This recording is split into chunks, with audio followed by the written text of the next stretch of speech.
No sé por qué pienso tanto en el color de las paredes de ese despacho, gris claro, o tal vez era beige. Los fluorescentes zumbaban como moscas encerradas. Mi abogado, el doctor Méndez, siempre insistía en que lo llamara doctor. Tenía manchas de café en su corbata azul marino. Me fijé en eso mientras él hablaba. Las palabras me llegaban como si vinieran de muy lejos. Señora Marisol, esto es una locura. Usted tiene derecho a todo, todo. Esa palabra me persigue todavía. ¿Qué es todo? El negocio que construyó Roberto.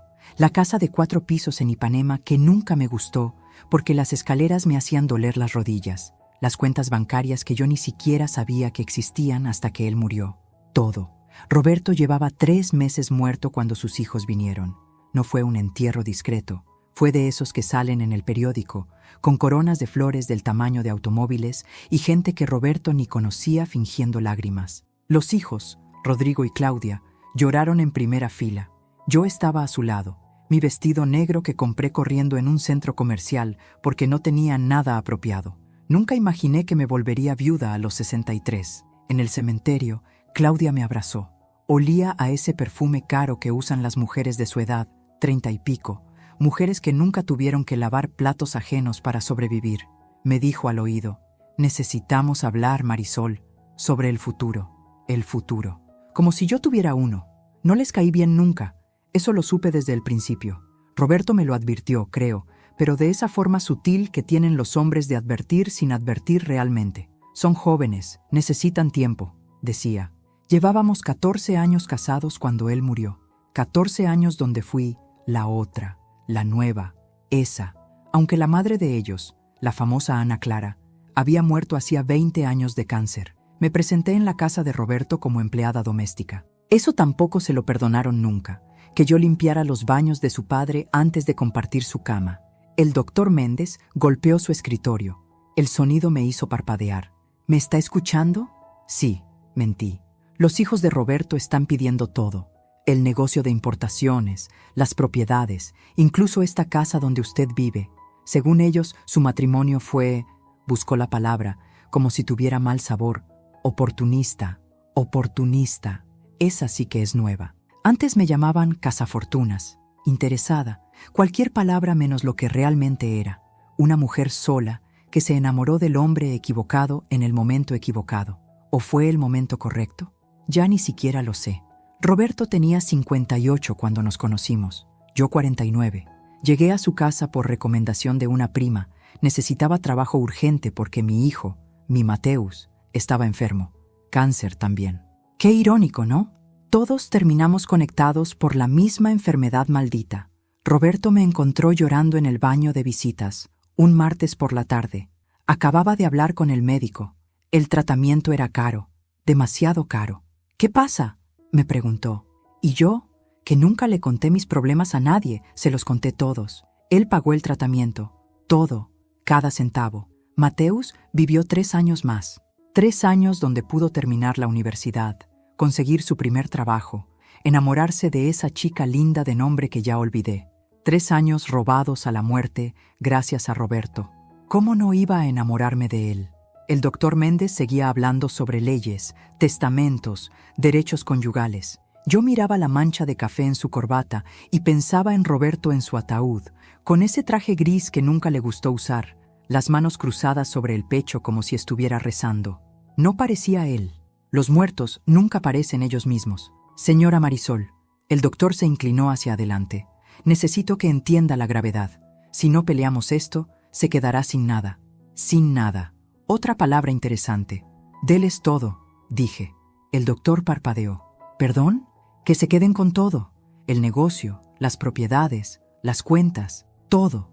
Pensó que había perdido la cabeza. Lo vi en sus ojos. Rodrigo vino solo la primera vez, sin su hermana. Eso debió alertarme, pero yo estaba ocupada vaciando el closet de Roberto. 2 semanas después del funeral y su ropa seguía ahí, colgada, como esperando que él volviera a ponérsela. Toqué el timbre, aunque tenía llave. Ese detalle me molestó, como si ya no fuera su casa también. Marisol, dijo, no madrastra. Nunca me llamó así. Para ellos yo era Marisol, a secas, como la empleada que fui. Entró sin que lo invitara. Se sentó en el sofá de la sala, ese de cuero italiano que Roberto compró en un viaje a Milán y que a mí siempre me pareció incómodo. Rodrigo tenía 37 años, pero se veía mayor. El estrés, supongo, o la ambición. A veces es lo mismo. Necesitamos hablar del negocio, comenzó. No, ¿cómo estás? O, ¿necesitas algo? Directo al negocio. Roberto solía decir que Rodrigo tenía cerebro para los números, pero corazón de calculadora. Lo decía con orgullo, creo, o con resignación. Nunca supe bien. Tu padre dejó todo en orden, le dije, doblando una camisa blanca que Roberto usó en nuestra última cena juntos. Yo había hecho bacalao. No le quedó muy bien. Él fingió que le encantó. En orden para ti, querrás decir.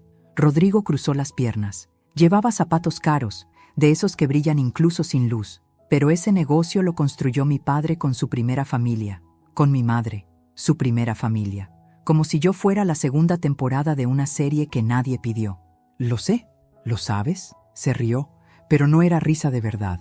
Era ese sonido que hace la gente cuando está enojada, pero intenta parecer educada. Ese negocio existe desde antes de que tú nacieras, Marisol.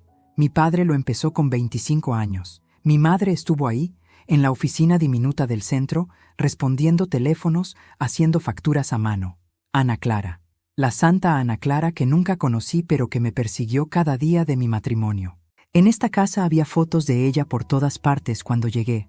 Roberto las guardó eventualmente, no porque yo se lo pidiera, sino porque una noche lo encontré mirándolas con lágrimas en los ojos y le dije, está bien extrañarla, pero yo también estoy aquí. Las guardó al día siguiente. Tu madre fue una gran mujer, dije, porque era verdad.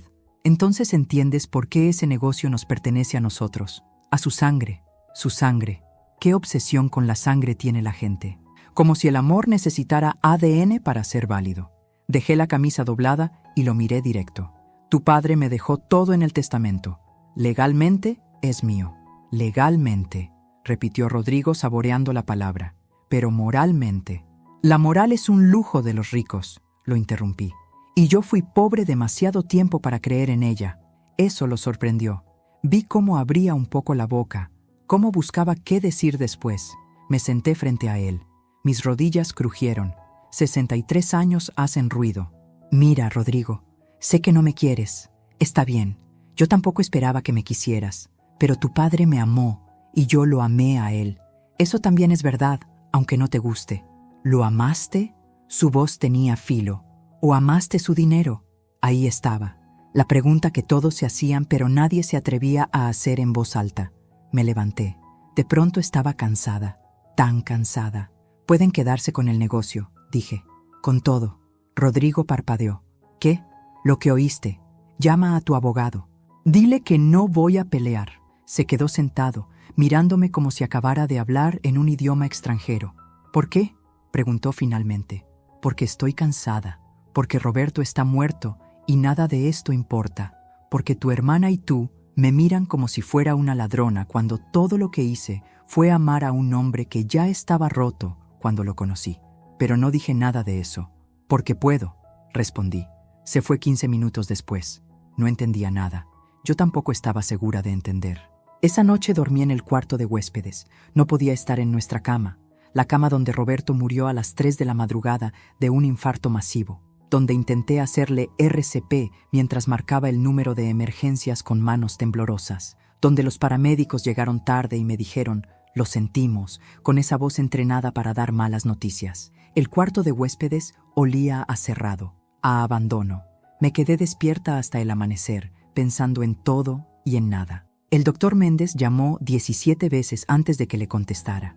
Dejó mensajes cada vez más desesperados. En el último, su voz sonaba casi ofendida, como si mi negativa a pelear fuera un insulto personal a su carrera de abogado. Finalmente fui a su oficina. Mismo despacho gris o beige, mismos fluorescentes de mosca. Pero esta vez había otra persona. Una mujer joven con lentes de marco grueso y una tablet en las manos. Mi asistente, Carolina, explicó el doctor Méndez. Está aquí para documentar todo. Documentar. ¿Qué palabra tan fría para algo tan sucio? Me senté. Carolina me ofreció café. Dije que no. Mentira. Quería café. Quería muchas cosas, pero decir que sí a algo tan pequeño se sentía como abrir una puerta que debía permanecer cerrada. Señora Marisol, permítame ser muy claro. El doctor juntó las manos como si estuviera rezando.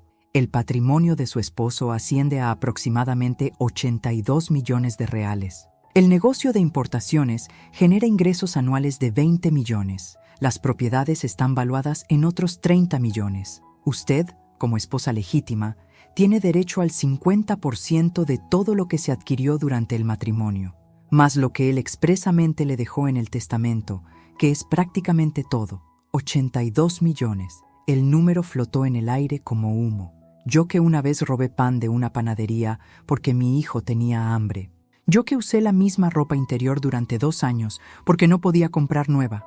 Yo que limpié vómito de extraños por 300 reales al mes. 82 millones. No me importa, dije. El doctor dejó caer las manos sobre el escritorio.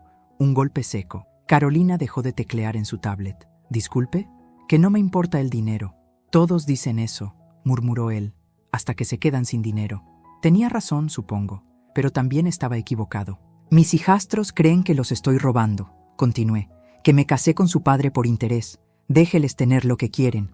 Así podrán dormir tranquilos». «¿Y usted?», preguntó Carolina de pronto. Su voz era suave, curiosa. «¿Usted va a dormir tranquila?». La miré. Tendría unos 25 años, demasiado joven para entender que el sueño ya no existe cuando llegas a mi edad. No de verdad. «No duermo desde que Roberto murió», admití. «No va a cambiar nada». El doctor Méndez se frotó la cara. «Está bien. Supongamos que hace esto. Supongamos que firma todo y se lo da a ellos. ¿Qué va a pasar con usted? ¿Dónde va a vivir?». Buena pregunta. Roberto y yo no hablamos mucho sobre la muerte. ¿Quién lo hace? Asumes que tienes tiempo. Siempre asumes que tienes tiempo, hasta que no lo tienes. La última conversación real que tuvimos fue 3 días antes de que muriera. Estábamos en la terraza, mirando el mar.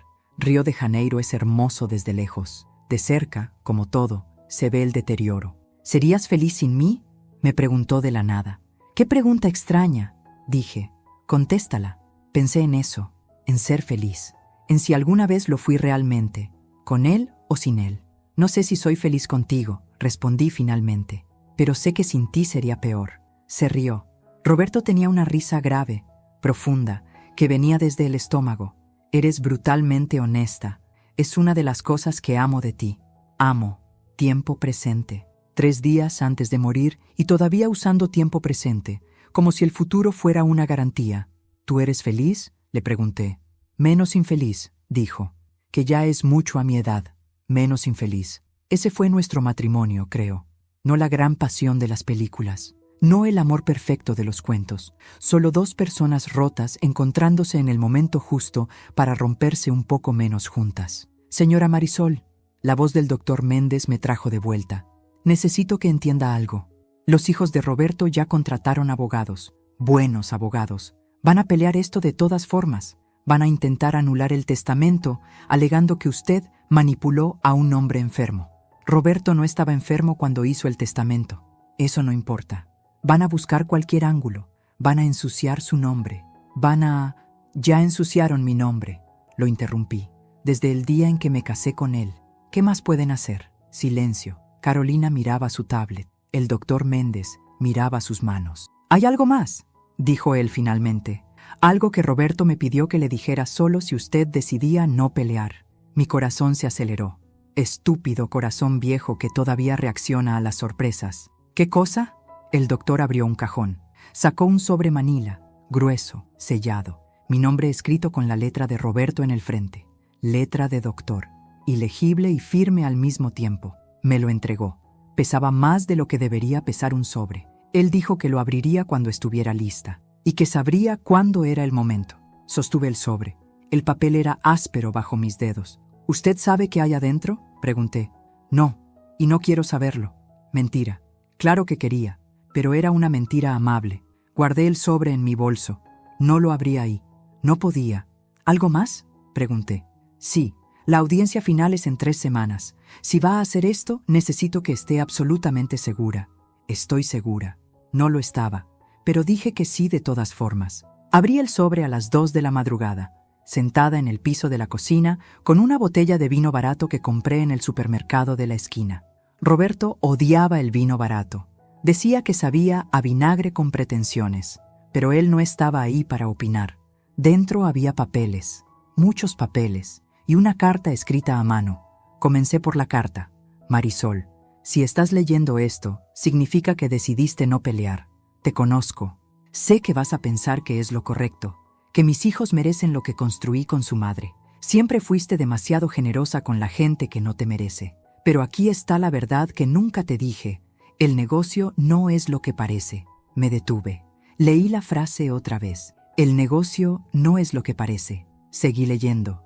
Rodrigo cree que sabe cómo manejar la empresa. No sabe nada. Durante los últimos 10 años, he estado transfiriendo lentamente los activos más valiosos a otra compañía.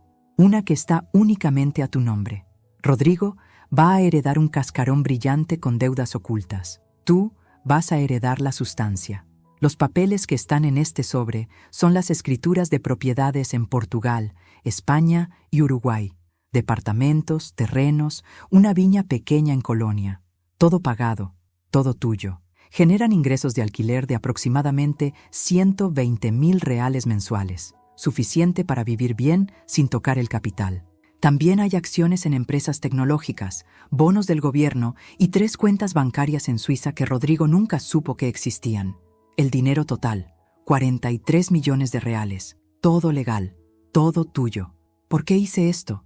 Porque mis hijos son ambiciosos pero estúpidos. Porque tú fuiste la única que me amó cuando ya no había nada glamoroso en amarme.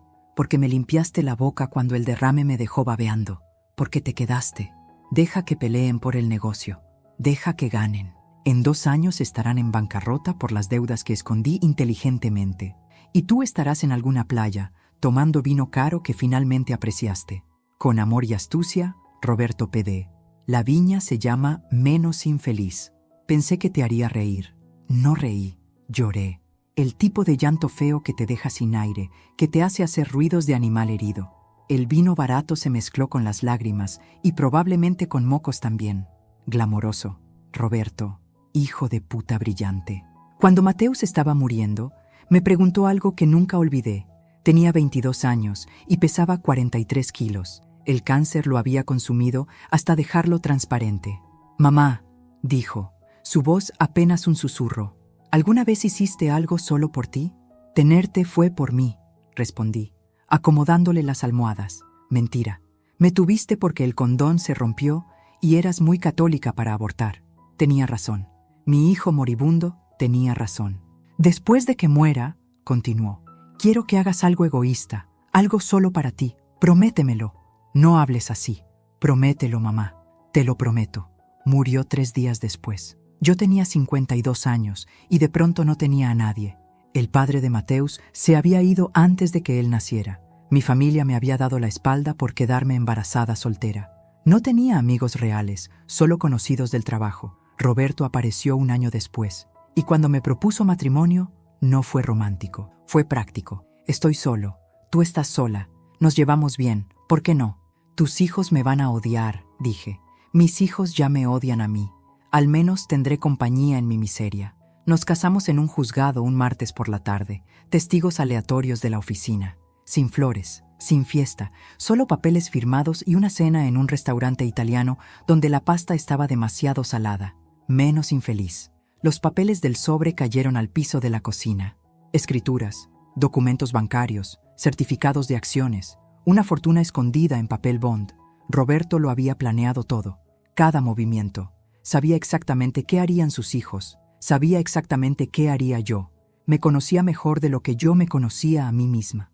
Recogí los papeles, los guardé de vuelta en el sobre. Me terminé la botella de vino barato. A las 4 de la madrugada llamé al doctor Méndez. Contestó con voz de dormido y molesto. Señora Marisol, ¿está bien? Siga con el plan, dije. Deles todo. ¿Está segura? Por primera vez desde que Roberto murió, sonreí. Una sonrisa pequeña, torcida, probablemente un poco cruel. Completamente segura. Colgué antes de que pudiera responder. Mateus, pensé, mirando la foto de él en el refrigerador. Su foto de graduación, sonriendo con ese orgullo tímido que siempre tuvo. Mateus, finalmente hice algo egoísta. Finalmente cumplí mi promesa. Claudia llegó sin avisar. Tocó el timbre a las 7 de la mañana, cuando todavía estaba en pijama con café a medio hacer. Por la mirilla la vi parada ahí, perfecta incluso a esa hora. Pantalones de lino blanco, blusa de seda, cabello recogido como si viniera de un comercial de shampoo. Abrí la puerta descalza, con el pelo hecho un desastre. «Necesitamos hablar», dijo, sin siquiera un buenos días. «Tu hermano ya vino». «Lo sé, por eso estoy aquí». Entró sin permiso. Se dirigió directamente a la cocina, como si conociera el lugar. Y lo conocía, supongo. Creció en esta casa. Antes de que yo existiera en la vida de Roberto, esta era su casa, su territorio. Se sentó en el mismo taburete donde Roberto solía leer el periódico los domingos. Ese detalle me molestó más de lo que debería. «¿Café?», dijo. No preguntó, ordenó. Le serví café, negro, sin azúcar, porque a pesar de todo, sabía cómo le gustaba. «Rodrigo me dijo que vas a darnos todo sin pelear», comenzó, soplando su café aunque estaba tibio. «No te creo. No necesitas creerme. Nadie regala 82 millones de reales. Yo no soy nadie». Me miró por encima de la taza. Los ojos de Roberto, los mismos exactamente. Verde grisáceo, con esas pequeñas manchas doradas cerca del iris. Ver sus ojos en la cara de otra persona era perturbador. «Eres más inteligente de lo que finges ser», dijo. «Mi padre no se hubiera casado con una idiota. Tu padre se casó conmigo porque estaba solo. Mi padre tenía opciones, siempre las tuvo. Mujeres más jóvenes, más educadas, de su mismo círculo social. ¿Por qué tú?». Buena pregunta. Una que yo misma me había hecho 1000 veces. «¿Por qué no me preguntas qué viste tú en él?», le respondí. Eso la detuvo. Por un segundo, vi algo parecido a la sorpresa en su rostro. O tal vez respeto. Es difícil distinguir entre los dos. «Está bien», dijo, dejando la taza. «¿Qué viste tú en mi padre?». Me senté frente a ella. Mis rodillas crujieron otra vez. El piso de la cocina era frío bajo mis pies descalzos. «Vi a un hombre que sabía lo que era perder», dije. «Tu padre perdió a tu madre. Yo perdí a mi hijo. Eso nos hizo compatibles. Mi madre no se perdió. Murió. Es lo mismo». «No lo es». Tal vez tenía razón. Tal vez la muerte voluntaria es diferente de la muerte que simplemente llega. Pero el dolor, el hueco que deja, ese es idéntico. «Mi padre te amaba», dijo Claudia de pronto. Su voz era más suave ahora. «Lo sé. Lo vi. Odiaba admitirlo, pero era verdad. No esperaba eso. Una concesión, una pequeña grieta en su armadura perfecta. Yo también lo amaba», dije. «Lo sé. Por eso no entiendo esto. Si lo amabas, ¿por qué regalar todo lo que él quería que tuvieras? Porque tu padre me conocía mejor que yo misma. Porque esto es exactamente lo que él quería que hiciera. Porque en el fondo, él sabía que yo necesitaba que ustedes me odiaran para poder ser libre. Pero no dije nada de eso. Porque no quiero pelear», dije simplemente. «Estoy cansada». Claudia me estudió. Había algo en su mirada que me recordó a Roberto cuando jugaba ajedrez. Ese momento antes de mover una pieza, cuando está calculando 3 movimientos adelante. «¿Sabes algo que no sabemos?», preguntó. Mi corazón saltó, pero mi cara no se movió. «¿Cómo qué?». «No sé. Deudas ocultas, problemas legales, algo que haría que el negocio valiera menos de lo que pensamos». «Lista». La hija era lista. «Si supiera algo así, ¿no lo usaría para negociar?», respondí. «A menos que seas más lista de lo que pareces». Nos miramos a través de la mesa de la cocina. 2 mujeres que amaron al mismo hombre de formas completamente diferentes. Madre e hija sin serlo. Enemigas sin declaración de guerra. «Hay algo que quiero pedirte», dije finalmente. «¿Qué?». «Las cenizas de tu padre. Las quiero». Claudia parpadeó. «¿Las cenizas?». «Están en una urna horrible en la funeraria. Nadie las ha recogido. Pensé que tú...». «Estaba esperando que ustedes...». Silencio incómodo. Resulta que ninguno había querido lidiar con los restos de Roberto. Demasiado real, demasiado final. «Puedes quedártelas», dijo Claudia. «No las quiero». «¿Rodrigo?». «Rodrigo no quiere ni hablar del tema». Asentí. Eso tenía sentido. Rodrigo era bueno con números, malo con emociones. Claudia se levantó. Alisó su blusa de seda que no tenía ni una arruga. «La audiencia es en 2 semanas», dijo. «Si cambias de opinión...». «No voy a cambiar de opinión». Se dirigió a la puerta. Se detuvo en el umbral. «¿Marisol?». «Sí». Lamento cómo te tratamos. Rodrigo y yo, estos años. No fue justo». Y se fue antes de que pudiera responder. Me quedé en la cocina, descalza y despeinada, mirando las 2 tazas de café a medio terminar. «Una disculpa». No pedí una, y llegó de todas formas. Tal vez Roberto tenía razón. Tal vez sus hijos no eran completamente perdidos. O tal vez Claudia solo estaba siendo estratégica, preparando el terreno para cuando descubrieran que el negocio era una bomba de tiempo. De cualquier forma, guardé ese momento. La disculpa la guardé en el mismo lugar donde guardaba todos los pequeños actos de bondad que había recibido en mi vida. Ese lugar diminuto, escondido, que raramente se llenaba. La urna pesaba menos de lo que esperaba. 3,5 kilos de cenizas en un recipiente de metal que parecía comprado en una tienda de descuento. El empleado de la funeraria me la entregó con la misma expresión aburrida con la que entregaría un paquete de Amazon. «Firme aquí», dijo, señalando un papel arrugado. Firmé, Marisol Santos de Oliveira. Ese era mi nombre ahora, legalmente, en papeles oficiales. El de Oliveira todavía me sonaba extraño, como ropa prestada que nunca termina de quedar bien. Conduje de vuelta a casa con la urna en el asiento del pasajero. Le puse el cinturón de seguridad. Ridículo, lo sé, pero no podía simplemente ponerla en el piso como si fuera una bolsa de supermercado. Era Roberto, o lo que quedaba de él. En un semáforo en rojo, una mujer en el carro de al lado me miró. Vio la urna. Nuestras miradas se encontraron. Ella apartó la vista rápidamente, incómoda. La muerte incomoda a la gente. Los muertos, más todavía. Roberto y yo nunca hablamos de cremación. Asumí que querría ser enterrado junto a Ana Clara. Ella tenía una tumba enorme en el cementerio de San Juan Batista, de esas con esculturas de ángeles y todo. Muy dramática, muy ella, según lo que Roberto me contó. Pero resulta que Roberto dejó instrucciones específicas. Cremación, cenizas para mí, nada de ceremonias religiosas, nada de tumbas familiares. Los muertos no necesitan espacio, escribió en sus instrucciones finales. Déjenle el espacio a los vivos, típico de él. Práctico hasta el final. Llegué a casa y puse la urna en la mesa del comedor. La misma mesa donde cenamos 1000 veces, donde jugamos cartas los viernes por la noche, donde discutimos sobre política, sobre el clima, sobre nada importante y todo importante al mismo tiempo. Me senté frente a la urna. Me serví un whisky. Del bueno, no de la porquería barata del supermercado. Roberto habría aprobado. Fuiste un hijo de puta astuto, le dije a la urna. Todo esto, el plan, los papeles escondidos. ¿Cuánto tiempo estuviste planeándolo? La urna no respondió. Obvio, pero conocía la respuesta de todas formas. Roberto planeaba todo. Cada movimiento en su vida era calculado, pensado, ejecutado con precisión quirúrgica, excepto enamorarse de mí. Eso, me dijo una vez, fue el único accidente feliz de su vida. No planeé amarte, me dijo en nuestra noche de bodas. Estábamos en un hotel modesto cerca del juzgado, nada elegante. Una cama doble con sábanas que olían a detergente industrial. Planeé casarme contigo por conveniencia, pero entonces te conocí realmente y todo se fue al carajo. Romántico, había respondido yo.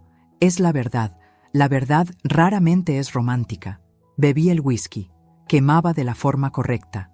El día que Roberto tuvo el derrame fue un miércoles por la tarde, para ser exactos, 3 de la tarde. Estábamos viendo una serie en la televisión. Una de esas series policiales que a él le gustaban y a mí me aburrían, pero veía de todas formas porque era nuestro tiempo juntos. De pronto, dejó caer el control remoto. Su mano izquierda simplemente se abrió y el control cayó al piso. «Roberto», dije. Me miró. Su boca estaba torcida. Intentó hablar, pero solo salieron sonidos extraños, como si su lengua no le obedeciera. Marqué emergencias. Los paramédicos llegaron en 20 minutos que se sintieron como 20 años. Lo llevaron al hospital. Yo iba en la ambulancia sosteniendo su mano derecha porque la izquierda ya no respondía. «No te mueras», le susurré. «No te atrevas a morirte». No murió. No ese día. El derrame fue moderado, dijeron los médicos. Tendría que hacer terapia física, terapia del habla. Posiblemente recuperaría la mayor parte de su movilidad. Rodrigo y Claudia llegaron al hospital 3 horas después. Los llamé, aunque parte de mí no quería hacerlo. Pero eran sus hijos. Tenían derecho a saber. «¿Qué pasó?», preguntó Rodrigo. Su voz acusatoria, como si de alguna forma yo fuera responsable del derrame de su padre. «Un derrame. Los médicos dicen que va a estar bien». «¿Estabas con él?». «Sí». «¿Qué estaban haciendo?». «Viendo televisión». «¿Nada más?». La implicación era clara. como si yo hubiera provocado el derrame de alguna forma, como si estar casada con su padre fuera un acto de violencia en sí mismo. Nada más, repetí, mi voz más fría que el whisky en mi vaso. Claudia puso una mano en el brazo de su hermano. Rodrigo, no, pero el daño estaba hecho, la semilla de sospecha plantada. Roberto pasó 3 semanas en el hospital. Yo iba todos los días. Me sentaba junto a su cama y le leía el periódico en voz alta porque él no podía leer bien todavía. Las palabras bailaban en la página. Le hablaba sobre cosas sin importancia. El clima, las noticias, el vecino que se compró un perro que ladraba toda la noche. Una tarde, mientras yo le daba de comer gelatina porque todavía le costaba tragar, dijo, Marisol, su primera palabra clara desde el derrame. Sí, gracias. ¿Por qué? Por quedarte. Como si hubiera otra opción. Como si el amor tuviera que ver con opciones. No seas idiota, le dije, limpiándole un poco de gelatina de la barbilla. ¿A dónde más iría? Sonrió. Esa sonrisa torcida que el derrame le dejó permanentemente. Mitad ángel, mitad demonio. Roberto se recuperó, mayormente. La mano izquierda nunca volvió a funcionar del todo. Su habla mejoró, pero quedó con un arrastre leve en las palabras, como si estuviera ligeramente borracho todo el tiempo. Caminaba con bastón, odiaba el bastón, lo odiaba con una pasión que rayaba en lo irracional. Me hace ver viejo, se quejaba. Tienes 72 años, eres viejo, tú también. Yo tengo 61, soy elegantemente madura, eres una vieja terca. Y tú eres un viejo gruñón, esos intercambios tontos. Eso era nuestro matrimonio. No grandes declaraciones de amor, no gestos románticos, solo estar, existir en el mismo espacio sin querer estar en ningún otro lado. Después del derrame, Roberto se volvió obsesivo con la planificación. Papeles, abogados, reuniones secretas que yo no debía saber, pero de las que me enteraba de todas formas porque dejaba documentos en su estudio. ¿Qué estás tramando?, le pregunté una noche. Nada, mentiroso. Estoy asegurándome de que estés bien. Cuando yo no esté, no hables de eso. Tengo que hablar de eso. El derrame fue una advertencia, Marisol. La próxima vez, tal vez no tenga suerte. Entonces, no haya próxima vez. No funciona así. Tenía razón. Nunca funciona así. El infarto llegó 8 meses después del derrame, a las 3 de la madrugada. Me desperté porque Roberto estaba haciendo un ruido extraño. Jadeos cortos, como si no pudiera respirar. Encendí la luz. Estaba gris, literalmente gris, como cemento húmedo. Roberto se llevó la mano al pecho. Sus ojos estaban abiertos, muy abiertos, llenos de terror. Marqué emergencias otra vez. Esta vez los paramédicos llegaron en 12 minutos. No fue suficiente. Intenté RCP. Había tomado un curso años atrás cuando Mateus era pequeño, pero nunca pensé que lo usaría. Bombeé su pecho. 1, 2, 3, 4. Respiración boca a boca. Su aliento sabía a la pasta de dientes que usaba. Menta. 1, 2, 3, 4. No te mueras, no te mueras, no te mueras. Pero se murió de todas formas. Los paramédicos llegaron y me apartaron suavemente. Siguieron intentando. Máquinas, inyecciones, palabras técnicas que no entendí. Lo sentimos, dijo uno finalmente. Una mujer joven con coleta rubia. Hicimos todo lo posible. Todo lo posible nunca es suficiente. Me quedé sentada en el piso de nuestra habitación, mirando el cuerpo de Roberto en la cama. Los paramédicos hicieron preguntas, llenaron formularios, llamaron a la funeraria. Hicieron todo ese trabajo burocrático que la muerte requiere. Y yo solo pensaba, debí haberle dicho que lo amaba más seguido. Debí haberle dicho que salvó mi vida tanto como yo salvé la suya. Debí haber dicho tantas cosas, pero no dije nada. Y ahora era demasiado tarde. Me serví otro whisky. La urna seguía en la mesa, silenciosa y pesada, y llena de todo lo que nunca dije. Te amé, le dije ahora. Por si acaso no te quedó claro. Te amé de la forma en que sé amar.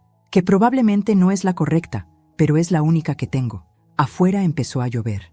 Esa lluvia tropical fuerte que hace ruido contra las ventanas. Pensé en la audiencia. En 2 semanas. En Rodrigo y Claudia, sentados con sus abogados caros. En el doctor Méndez con su corbata manchada de café. En los papeles que firmaría renunciando a todo. Pensé en los otros papeles, los escondidos, los que hacían que esta renuncia fuera teatro puro. Roberto, hijo de puta genio. Me conocías demasiado bien. Sabías que nunca podría simplemente tomar el dinero y ser feliz. Sabías que necesitaba ganar de una forma que pareciera perder. Sabías que la culpa me comería viva si simplemente les quitaba todo a tus hijos. Así que lo arreglaste, para que ellos creyeran que ganaron, para que yo pudiera irme sin culpa, para que todos pudieran tener su versión de la victoria. Eres un manipulador, le dije a la urna. Incluso muerto, sigues manipulando, pero estaba sonriendo. Una sonrisa pequeña, triste, orgullosa. Me terminé el whisky, me levanté, llevé la urna al dormitorio y la puse en la mesita de noche del lado de Roberto. Buenas noches, le dije, y por primera vez desde que murió, dormí toda la noche. El doctor Méndez insistió en que ensayáramos, como si firmar papeles fuera una obra de teatro que requería práctica. Necesito que entienda exactamente qué va a pasar, dijo por 10ª vez esa semana. Estábamos en su oficina otra vez. Carolina no estaba. Solo él y yo y un ventilador de techo que chirriaba con cada vuelta. Entiendo perfectamente. No entiende. Los abogados de Rodrigo y Claudia van a intentar humillarla. Van a hacer preguntas sobre su pasado, sobre cómo conoció a Roberto, sobre su situación económica antes del matrimonio. Van a pintarla como una oportunista. Ya lo hicieron, dije. En cada cena familiar, en cada cumpleaños, en cada maldita Navidad. No me dicen nada que no haya escuchado antes. El doctor se quitó los lentes. Tenía marcas rojas en el puente de la nariz. Se frotó los ojos como si tuviera 100 años en lugar de 50 y algo. ¿Por qué hace esto, señora Marisol? De verdad, ¿por qué? Buena pregunta. Una que yo misma me había hecho cada noche durante las últimas 3 semanas. Porque estoy cansada de pelear batallas que no puedo ganar, dije finalmente. Verdad a medias, la mejor clase de mentira. Esta batalla puede ganarla. El testamento es sólido. Roberto estaba en pleno uso de sus facultades cuando lo hizo. Tengo 3 evaluaciones psiquiátricas que lo prueban. No quiero ganar así. ¿Cómo quiere ganar? No respondí, porque la respuesta era, ya gané, solo que nadie lo sabe todavía. Salí de la oficina del doctor Méndez y caminé. No tomé taxi, no llamé un Uber. Solo caminé por las calles de Río, bajo un sol que derretía el asfalto. Mis zapatos me lastimaban. Me quité los tacones y seguí caminando descalza, con los zapatos en la mano como una loca. La gente me miraba. ¡Que miren! Terminé en una iglesia. No sé cuál. Una de esas iglesias viejas del centro con bancos de madera que crujen y olor a incienso rancio. Entré aunque no soy religiosa. No desde hace mucho tiempo. Me senté en la última fila. Una mujer anciana rezaba en la primera fila, sus labios moviéndose en silencio. Un par de turistas tomaban fotos del altar. «Prohibido tomar fotos», decía un letrero. Nadie hace caso a los letreros. Pensé en Mateus, en su funeral. Yo tenía 52 años y estaba enterrando a mi hijo de 22. El orden natural del universo al revés. No lloré en el funeral de Mateus. Todo el mundo esperaba que llorara. Su padre, que apareció después de 22 años de ausencia, lloró. Mi prima lloró. Extraños lloraron, pero yo no pude. Me senté en la primera fila del velorio, mirando el ataúd cerrado. Había insistido en que fuera cerrado. No quería que la gente viera lo que el cáncer le había hecho. Y solo pensaba, esto no es real. No puede ser real. Lloré 3 meses después. Estaba en el supermercado comprando leche y vi su cereal favorito. Esas hojuelas azucaradas horribles que solía comer directamente de la caja cuando era adolescente. Me derrumbé ahí mismo, en el pasillo de cereales, llorando como animal herido, mientras una empleada del supermercado intentaba ayudarme, y yo no podía explicarle que mi hijo estaba muerto y que nunca más volvería a comer cereal. ¿Estás bien?, preguntó alguien. Levanté la vista. Un sacerdote joven me miraba con preocupación genuina. Tenía cara de niño. Probablemente no más de 30 años. No, dije. Pero gracias por preguntar. Se sentó a mi lado sin pedir permiso. Los sacerdotes jóvenes son así. Creen que pueden salvar a todo el mundo. ¿Quieres hablar? No realmente. Está bien. Se quedó sentado de todas formas, en silencio. Eso lo aprecié. El silencio. Después de un rato dije, ¿usted cree en la justicia divina? ¿En qué sentido? En el sentido de que la gente mala recibe su castigo, que las cosas se equilibran al final. Pensó sobre eso. No respondió inmediatamente con frases hechas de la Biblia. Punto a su favor. Creo que la justicia divina es más complicada de lo que nos gustaría, dijo finalmente.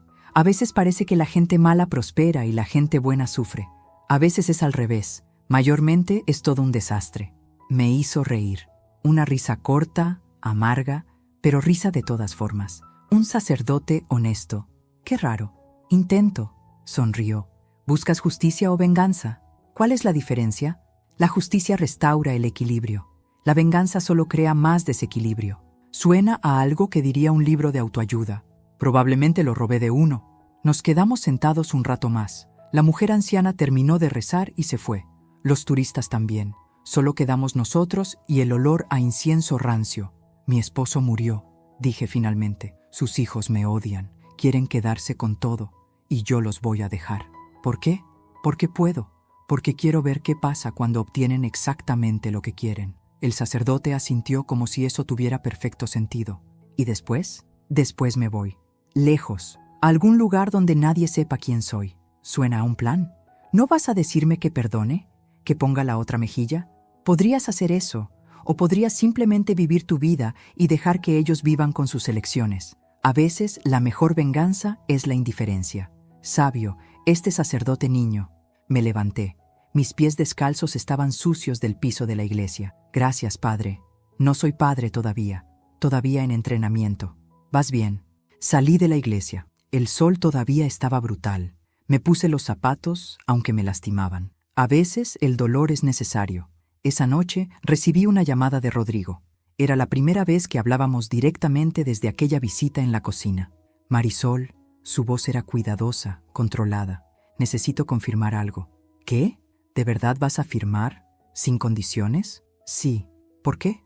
Todo el mundo hacía la misma pregunta, como si la generosidad fuera un concepto extraño, como si la única razón para hacer algo fuera el beneficio personal. Porque tu padre te amaba, dije, a ti y a tu hermana. Y aunque me odiaron durante 14 años, no quiero ser la razón por la que su memoria se pudra en una batalla legal. Silencio del otro lado. Eso es inesperado, dijo finalmente. La vida está llena de cosas inesperadas, Rodrigo. Mira, yo quiero que sepas que lamento cómo te traté. No estuve bien. 2 disculpas en un mes. Un récord. Está bien, dije, aunque no estaba segura de si era verdad. No está bien. Fui un hijo de puta. Claudia también, aunque ella al menos intentó ser civilizada. Estaban protegiendo la memoria de su madre. Mi madre murió hace 20 años. No necesitaba protección. Necesitábamos una excusa para odiarte sin sentirnos mal al respecto. Honestidad brutal. Otra cosa que había heredado de Roberto. ¿Por qué me dices esto ahora?, pregunté. Porque en 3 días vas a firmar papeles que te dejan sin nada. Y no quiero que lo hagas pensando que ganaste algún tipo de victoria moral sobre nosotros. No eres mejor que nosotros, Marisol. Solo estás más cansada. Tenía razón.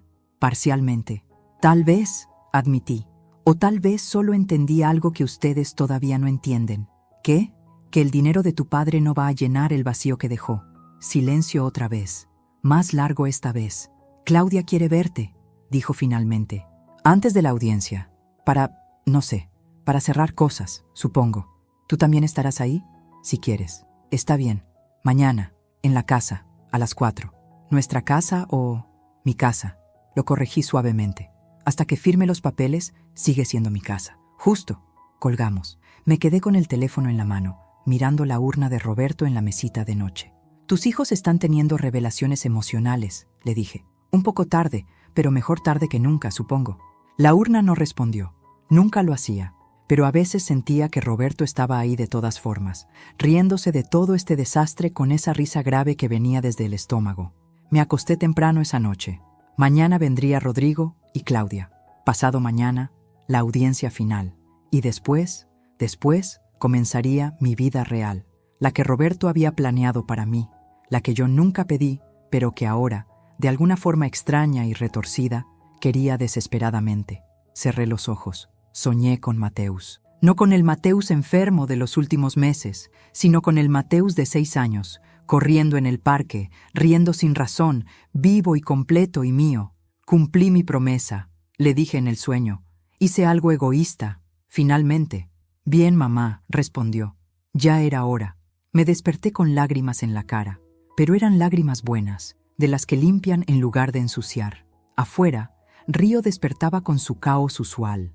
Tráfico, bocinas, vendedores ambulantes gritando sus productos. Vida continuando como siempre, indiferente a los dramas personales de una viuda de 63 años. Me levanté, me vestí, me preparé para lo que vendría. Por primera vez en meses me sentía lista. Llegaron juntos, 4 en punto exacto.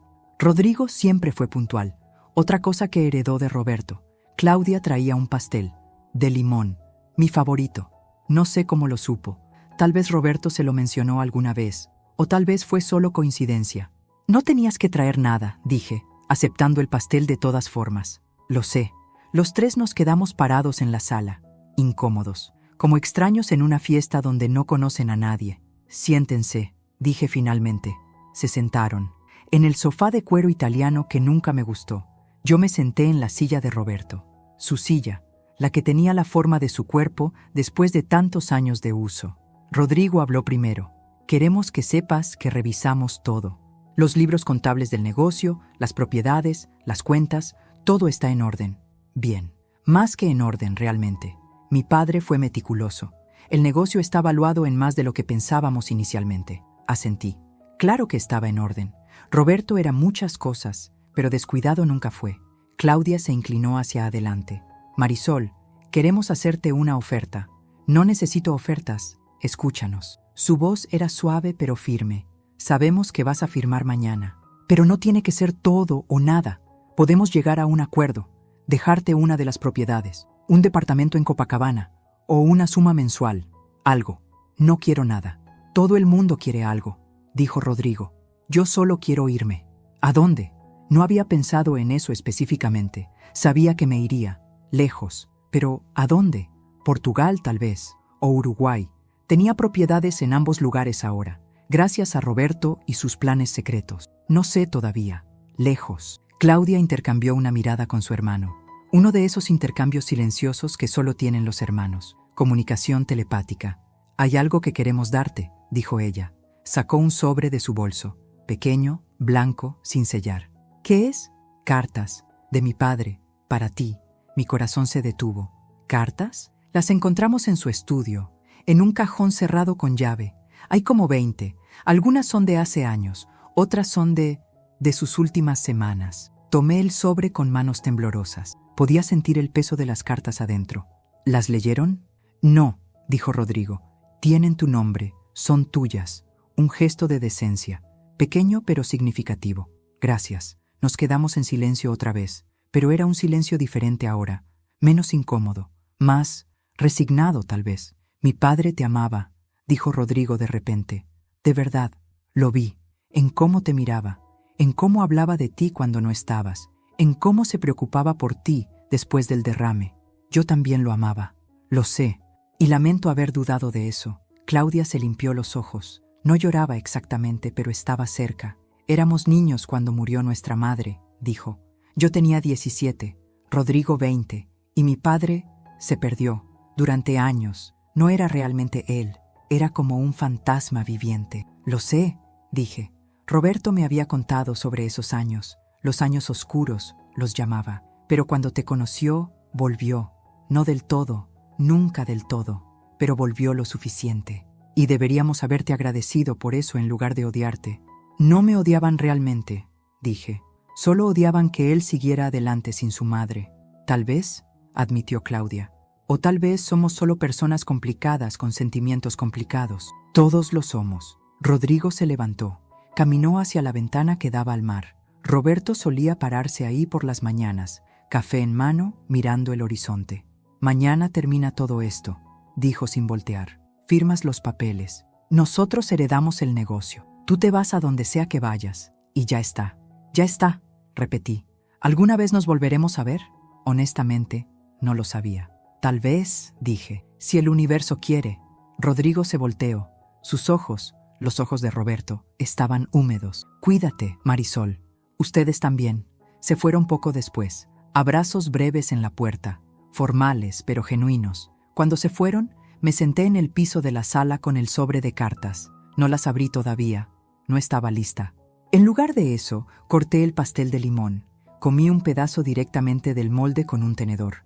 Estaba delicioso, casero. Claudia lo había hecho ella misma. Podía notarlo por las imperfecciones del glaseado. Un gesto de paz, pequeño, tardío, pero real. Afuera, el sol comenzaba a ponerse, naranja y rosa sobre el océano. Roberto decía que los atardeceres de Río eran los más hermosos del mundo. Probablemente tenía razón. Mañana sería la audiencia. Mañana firmaría papeles. Mañana Rodrigo y Claudia creerían que habían ganado. Y después comenzaría el resto de mi vida. La vida que elegí. La vida que merecía. Por primera vez en 63 años, viviría solo para mí. Si esta historia te ha hecho reflexionar, si te ha movido algo por dentro o simplemente te ha mantenido enganchado hasta este momento, te invito a que te suscribas al canal. Aquí encontrarás más historias como esta, reales en su emoción, humanas en su complejidad, diferentes en su narrativa. Dale like si Marisol te hizo sentir algo, ya sea admiración, frustración, curiosidad o esa mezcla extraña de emociones que solo las buenas historias provocan. Y déjame en los comentarios, ¿qué harías tú en su lugar? ¿Entregarías todo o pelearías hasta el final? Comparte este video con alguien que necesite escuchar una historia sobre segundas oportunidades, sobre decisiones difíciles, sobre encontrar tu propio camino cuando todo parece perdido. Activa la campanita de notificaciones, porque cada semana subo historias que te harán pensar, sentir y tal vez ver tu propia vida desde otra perspectiva. Nos vemos en la próxima historia. Gracias por estar aquí. Gracias por escuchar. Aviso importante. Esta historia es completamente ficticia.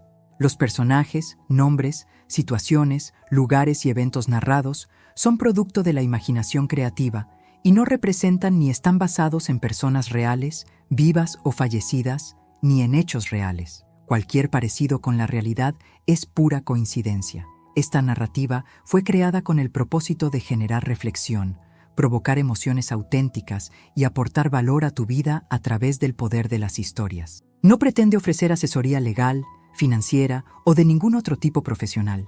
Gracias por entender que las mejores historias no son necesariamente verdaderas, pero sí auténticas en lo que nos hacen sentir.